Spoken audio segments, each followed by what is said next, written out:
Hello po mga idol. Sa video po natin ngayon, ipapakita ko po sa inyo kung paano po gumawa ng hamba na tubular 1x2. Ikakabit po natin siya mga idol sa metal stud. Yun po ang pagkakabitan natin yan. Then ipapakita ko naman po kung paano po siya ikabit sa metal stud. May dalawa pong klase ng pagkakabit. Yung una po, i-winding po siya gamit po yung pako na D3 or D4, kahit ano po, basta bakal po na i-winding po siya sa metal stud. Then para po maikabit siya sa tubular na hamba natin.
Panoorin po natin mga idol kung paano po siya ikabit. Una po yung pag-welding po.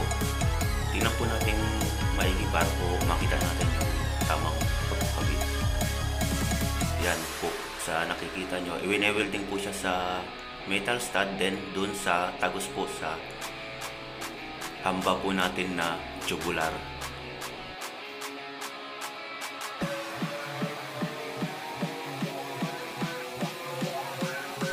Isang para naman po ng pagkakabit, yung riniribit lang po natin siya. Dalawang butas po ang gagawin po natin para po matibay po yung hamba natin kapag nairibit na. Panoorin po natin para makita po natin kung paano.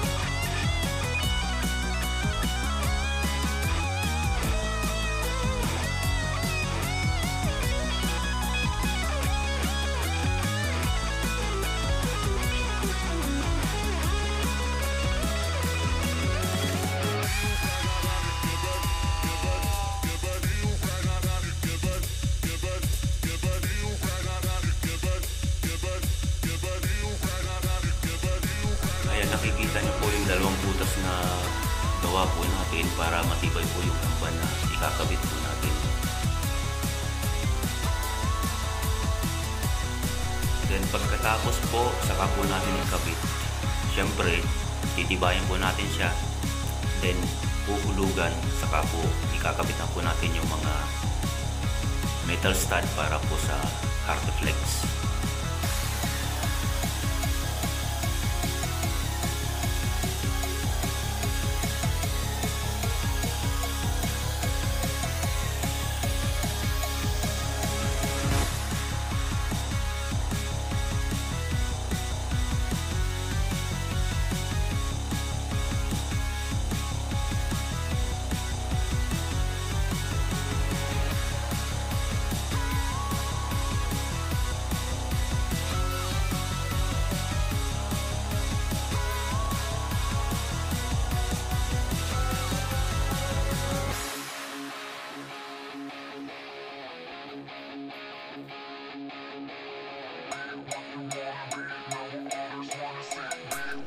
Saka po gagawa tayo ng pintuan niya. Ang frame po namin ay yung matigas po na metal paring. Hindi po tubular yung ginamit namin. Metal paring lang po. Matibay naman po siya kasi matigas po yung metal paring na ginamit natin. Hindi po yung metal paring na ginagamit po natin sa Kesamet. Panoorin lang po natin kung paano po siya ginagawa.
Ganyan naman po yung pagkakabit po ng bisagra. Gagrinderin po natin para yung kalahati po sa loob po, i-welding po natin sa loob.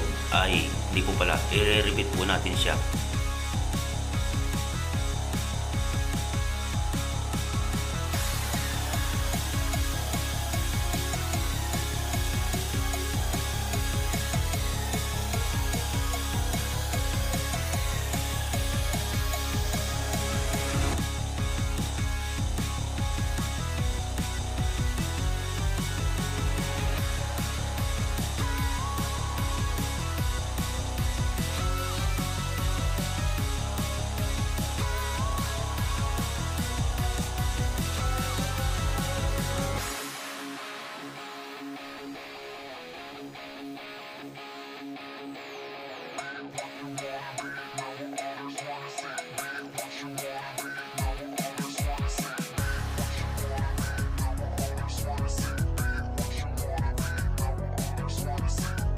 Sa pagre-repeat po ng bisagra, kailangan po may patigas po sa loob para po matibay yung kabit po ng bisagra po natin. Hindi po siya mahila o mawasak kapag bukas-sara ng pintuan.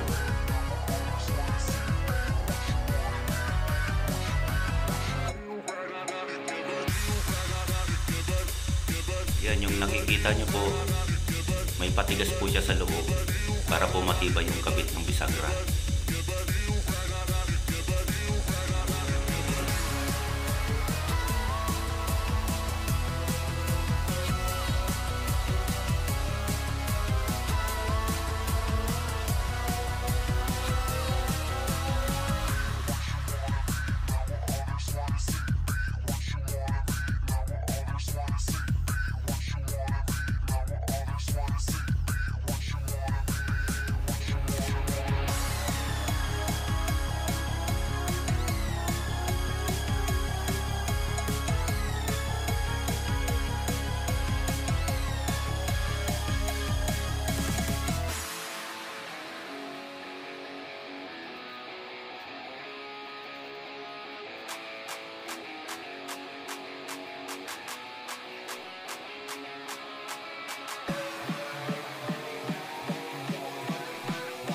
After po na matapos yung pinto, ikabit na po natin sa hamba. Pa-welding din po.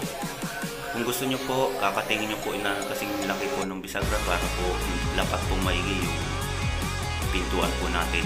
Maraming pong salamat mga idol. Sana po tangkilikin niyo po ulit yung YouTube channel ko.